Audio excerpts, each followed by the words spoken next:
এবং আমি তোমাদের পরীক্ষা করিব কিঞ্চিত ভয় দ্বারা, যাহা বিরোধীদের পক্ষ হইতে অথবা বিভিন্ন দুর্ঘটনার কারণে আসিবে, এবং কিঞ্চিত দরিদ্র ক্ষুধা দ্বারা, এবং কিঞ্চিত মাল ও যান ও ফসল শস্যের কমতি দ্বারা। অতএব এই ধরনের যে সমস্ত জিনিস তোমাদের সম্মুখে আসিবে, উহার উপর সবর করিবে। আপনি ওই সমস্ত সবরকারীদেরকে সুসংবাদ শুনাইয়া দিন, যাহাদের অভ্যাস এই যে, যখন তাহাদের উপর কোনো মুসিবত আসে, তখন তাহারা ইন্না লিল্লাহি ওয়া ইন্না ইলাইহি রাজিউন পড়ে। ইহারাই ওই সমস্ত লোক যাহাদের প্রতি আল্লাহ তাআলার বিশেষ বিশেষ রহমত এবং সাধারণ রহমতও রহিয়াছে, আর এই সমস্ত লোকই হেদায়েত প্রাপ্ত। বাকারার 155-57 নম্বর আয়াত।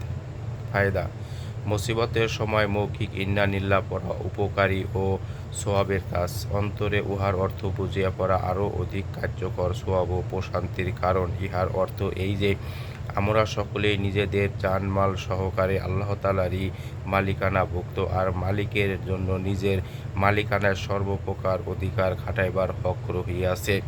তিনি যেভাবে চাহেন অধিকার খাটাইতে পারেন। আমরা সকলে আল্লাহ তাআলারই দিকে ফিরিয়া যাইব, অর্থাৎ মৃত্যুর পর সকলকেই সেখানে যাইতে হইবে। এই জগতের ক্ষতি ও কষ্টসমূহের বদলা ও সওয়াব অধিক পরিমাণে সেখানে পাওয়া যাইবে। যেমন দুনিয়াতে যদি কোনো ব্যক্তি কিছু ক্ষতি হইয়া যায় এবং তাহার পূর্ণ বিশ্বাস থাকে যে অতি শীঘ্রই এই ক্ষতির বিনিময়ে সে অনেক বেশি পাইয়া যাইবে, তবে উক্ত ক্ষতির কারণে তাহার সামান্য মাত্রাও কষ্ট হয় না।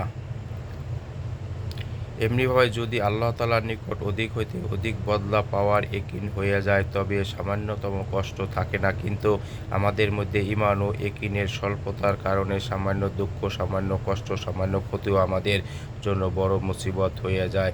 আল্লাহ তাআলা কালামে পাকে এই দিকে সংক্ষিপ্তভাবে ও বিস্তারিতভাবে অনেক জায়গায় সতর্ক করিয়াছেন যে, এই দুনিয়ায় কঠিন পরীক্ষার জায়গা এবং বিভিন্ন প্রকারের পরীক্ষা হইয়া থাকে। কখনো সম্পদের প্রাচুর্য দ্বারা যে কিভাবে কামাই করিয়াছ এবং কিভাবে খরচ করা হইতেছে, আর কখনো দারিদ্র্য ও ক্ষুধার দ্বারা যে উহাকে কিভাবে গ্রহণ করা হইতেছে, হাই হুতাশের মাধ্যমে নাকি ধৈর্য ও নামাজের মাধ্যমে। এই জন্য বারবার ধৈর্য, নামাজ ও আল্লাহর দিকে রুজু হইবার জন্য উৎসাহ করা হয় এবং এই ব্যাপারে সতর্ক করা হয় যে, তোমরা বর্তমানে পরীক্ষার মধ্যে রহিয়াছ, এমন যেন না হয় যে এই পরীক্ষায় ফেল হইয়া যাও। নমুনাস্বরূপ কয়েকটি আয়াতের দিকে ইশারা করিতেছি। এবং সাহায্য হাসিল করো ধৈর্য ও নামাজের দ্বারা। বাকারা 45 নম্বর আয়াত।